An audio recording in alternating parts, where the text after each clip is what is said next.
The war in Ukraine is still raging. May 9th, 2026. Lyman direction. Signum Battalion. The same front, the same drone pilots, the same outcome. Russian infantry keeps attacking, wave after wave, trying to break through. And every time, FPV drones are already in the air. Reconnaissance spots them first. Strike crews finish the job. No rehearsal. No second chances. Russian forces keep pushing reserves into this sector. Signum keeps sending them back. This is what happens when a front line is held by drones that never miss and never tire. No advance, no foothold, just loss after loss. A Russian soldier walking alone along a road in the Donetsk region. Drones are known to operate heavily in this area, yet he keeps moving in the open. Magyar Birds locks on. The FPV closes in fast. Watch him. No reaction. No change in pace. No attempt to take cover. He must have heard it coming. The sound of an FPV drone at full speed is unmistakable. Only in the final second does he raise his weapon. By then, it was already too late. Take a close look at the target of this Ukrainian FPV drone. The drone rapidly closes in on a soldier moving across open terrain. And it soon becomes clear that the man is an African mercenary fighting alongside Russian forces. His reaction to the incoming drone captures one of the most desperate moments seen on the front line. In this footage, an operator from Ukraine's 414th Magyar Birds unit was once again searching for Russian troop activity in the Donetsk region.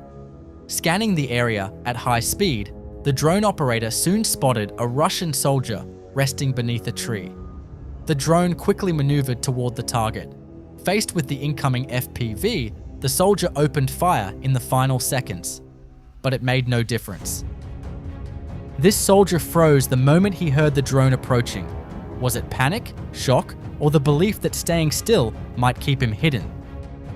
A Russian T-90 tank, one of Moscow's most advanced armored platforms, concealed in a tree line.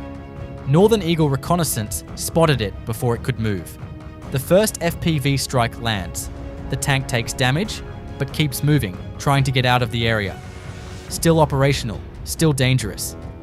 The second strike finds it before it can escape. The T-90 was designed to dominate the modern battlefield.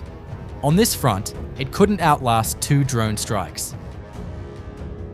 When a drone can find and disable a T-90 in its own cover, what chance does any armored vehicle have on this battlefield? Kharkiv region, 4-post border guard unit, FPV drones in the air, and Russian soldiers reacting in ways that are hard to explain. One throws his rifle at the drone, another wears a raincoat, convinced it makes him invisible. A third tries to kick the drone away like a soccer ball. None of it works. When standard issue gear and instinctive reactions fail every time, what does that say about training on the other side? Another striking moment from the front line. Faced with an incoming drone, the only cover this soldier can find is a small tree. A weapon can still be seen strapped to his back, but the drone is already too close for him to use it. This time, the target was a trench occupied by 2 Russian soldiers. First, an FPV drone carrying a powerful explosive struck the position. The attack was intended to force the soldiers out of cover, and it worked. The 2 soldiers emerged from the trench as the strikes continued. Trying to find shelter, they climbed into a nearby pipeline, but it quickly became a trap. With nowhere left to go, they were pinned inside. FPV drones then struck the pipeline itself. Neither soldier survived the attacks. When the only escape route is a trap, what chance does any soldier have? This soldier believed he could stay hidden by remaining completely motionless behind a tree. He was wrong. This attack may be one of the clearest examples of desperation on the front line. Faced with the incoming drone, the soldier panics and seems unsure of what to do. He tries to pull out his weapon, but his gear and movement slow him down. By the time he finally manages to raise it, there is no time left. This footage comes from the helmet-mounted GoPro of a Ukrainian soldier.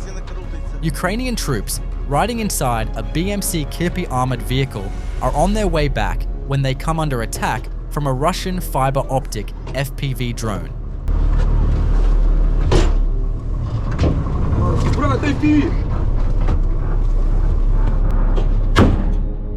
The additional metal cage armor mounted around the armored vehicle appears to block the drone strike before it can directly hit the hull.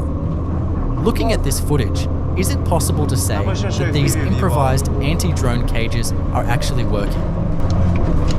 A Russian supply convoy, 1 fuel tanker, 2 trucks, and a field artillery piece, spotted in a wooded area while resupplying positions. A kamikaze drone from the 422nd Luftwaffe unit locks on. The first strike hits the ammunition and fuel. Everything burns. No supplies reach the front. Even during resupply, no counter-drone measures were taken. How does an army expect to keep fighting like this? A group of Russian soldiers climbs to the roof of an apartment building and plants their flag. A Ukrainian reconnaissance drone was already watching. Within minutes, FPV drones are dispatched. The building that was supposed to be a symbol becomes a target. Strike after strike until it comes down. The flag didn't last long. When planting a flag on a rooftop immediately makes you a target. What does that say about surveillance coverage on this front? Even though this soldier was carrying a shotgun, he still failed to bring the drone down. A shotgun alone means nothing in moments like this. Staying calm is just as important. A Ukrainian Posipaky drone hunter, a quadcopter armed with a shotgun, tracks Russian FPV quads. The shotgun's spread pattern makes every shot effective at close range. No need for pinpoint accuracy, just a fast reaction. The footage shows multiple intercepts, 1 drone down, then another. Same hunter, no losses, no kamikaze. When a shotgun in the sky is more reliable than a missile, how does that change the drone war? Ukrainian aviation, directed by the UTAC team, struck multiple Russian positions across the front. Russian command posts, UAV control points, ammunition depots, troop concentrations, coordinated strikes, precision targeting, simultaneous hits. The result? Disrupted communications, paralyzed command structures, and destroyed logistics hubs. These were not random bombings. This was a planned campaign to systematically degrade Russian battlefield infrastructure. A Ukrainian unmanned ground vehicle moves into the grey zone, carrying 4 FPV drones. It stops, deploys, and launches 1. No pilot exposed. No operator at risk. The launch platform itself is unmanned. This is the next step in drone warfare. Not just drones in the air, autonomous ground vehicles delivering them to the edge of the contact line and launching them from there.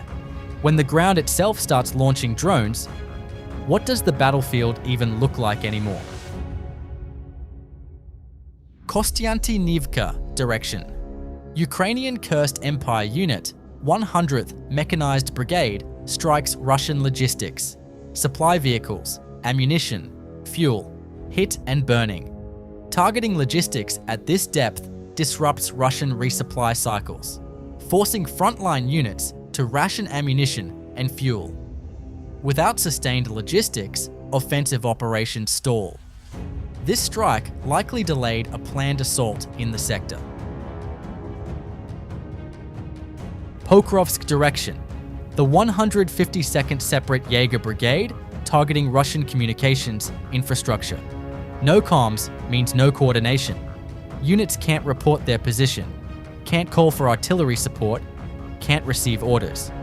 On a front where every second counts, cutting the communication chain is as effective as hitting the soldiers themselves. 1 strike. 1 less node in Russia's battlefield network. 100 Russian Molniya strike drones. 2 weeks, all intercepted. The 63rd Mechanized Brigade on the Lyman direction has been running one of the most productive interception operations on this front. The Molniya isn't just a strike drone. It's a mothership that carries smaller FPV drones deeper behind the lines. Everyone intercepted also stops the drones it was about to launch. 100 in 14 days. That's more than 7 per day, every day, without stopping.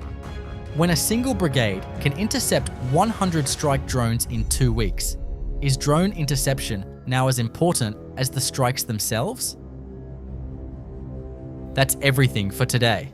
Here's where the front stands as of May 9th, day 1536 of this war.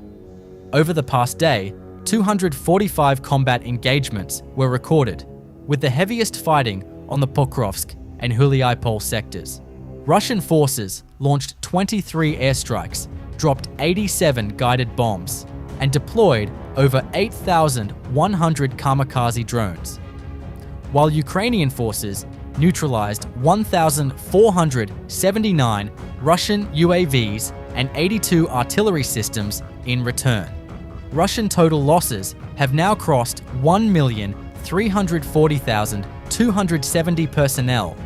Overnight, Ukrainian drones struck Russian oil infrastructure in Yaroslavl and Rostov-on-Don, while SBU units hit the Perm refinery for the third time, more than 1,500 kilometers from the front line. Dozens of Ukrainian drones also reportedly targeted Moscow overnight, just hours before Russia's Victory Day parade.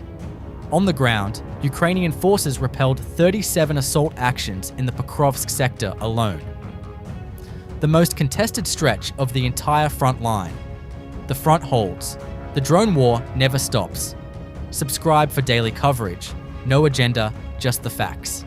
See you in the next one.